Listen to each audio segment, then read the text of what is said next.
శ్రీకాళహస్తీశ్వర స్వామివారి దేవస్థానంలో ఆదివారం రాత్రి జరిగే చంద్రగ్రహణం సందర్భంగా ప్రత్యేక పూజలు నిర్వహించనున్నారు. రాత్రి 9:50 ప్రారంభమై 1:20 వరకు గ్రహణం కొనసాగుతుందని వేద పండితుడు అర్ధగిరి స్వామి తెలిపారు. ఆయన మాట్లాడుతూ దేశవ్యాప్తంగా అన్ని దేవాలయాలు గ్రహణ సమయంలో మూసివేస్తారని, అయితే ఒక్క శ్రీకాళహస్తీశ్వర దేవస్థానం మాత్రం తెరిచి ఉంచి స్వామి అమ్మవార్లకు విశేష అలంకరణతో ప్రత్యేక పూజలు, అభిషేకాలు నిర్వహిస్తారని చెప్పారు. ఇక్కడ స్వామివారికి తలపై 5 తలల సర్పము, అమ్మవారైన జ్ఞాన ప్రసూనాంబికాదేవికి నడుము వద్ద సర్పముతో ప్రత్యేక రూపం ఉందని తెలిపారు. రాహు కేతు క్షేత్రంగా పేరుగాంచిన ఈ దేవస్థానంలో గ్రహణ సమయంలో దర్శనం చేస్తే భక్తులు స్వామి అమ్మవారి కృపకు పాత్రులవుతారని అర్ధగిరి స్వామి వివరించారు.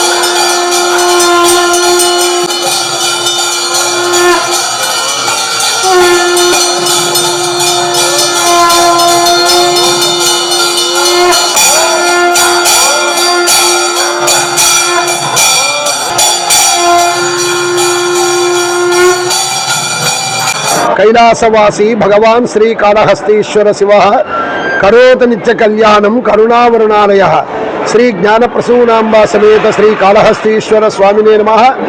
भाद्रपद शुद्ध पौर्णमी रोजुन అనగా తేదీ 7వ తారీఖున ఆదివారము రాత్రి రాహుగ్రస్త సంపూర్ణ చంద్రగ్రహణము.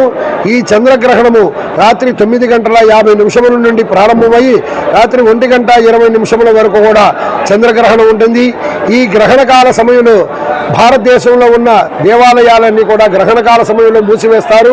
శ్రీకాళహస్తీశ్వర స్వామివారి దేవస్థానము గ్రహణకాల సమయంలో ఆలయము తెరిచి ఉంచి విశేషంగా శ్రీ స్వామి అమ్మవార్లకు కూడా గ్రహణకాల శాంతి అభిషేకం నిర్వహించడం జరుగుతుంది.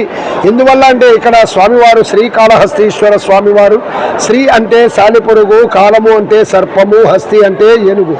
ఈ 3 మూగజీవాలు కూడా స్వామివారిని పూజ చేసి స్వామివారి యొక్క శివలింగాకారంలో ఐక్యమైపోయి ఉంటాయి. స్వామివారికి శిరస్సు మీద 5 తలల సర్పం ఉంటుంది. ఇక్కడ అమ్మవారు జ్ఞాన ప్రసూనాంబికాదేవి, జ్ఞానాన్ని ప్రసాదించే అమ్మవారు. అమ్మవారికి నడుములో 1 తల సర్పం ఉంటుంది.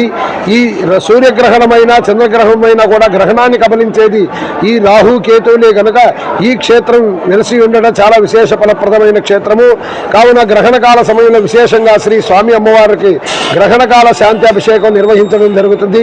కావున భక్తులందరూ కూడా గ్రహణకాల సమయంలో శ్రీ స్వామి అమ్మవారు దర్శించినట్లయితే ఆ పార్వతీ పరమేశ్వరుల యొక్క అనుగ్రహం తప్పకుండా లభిస్తుంది.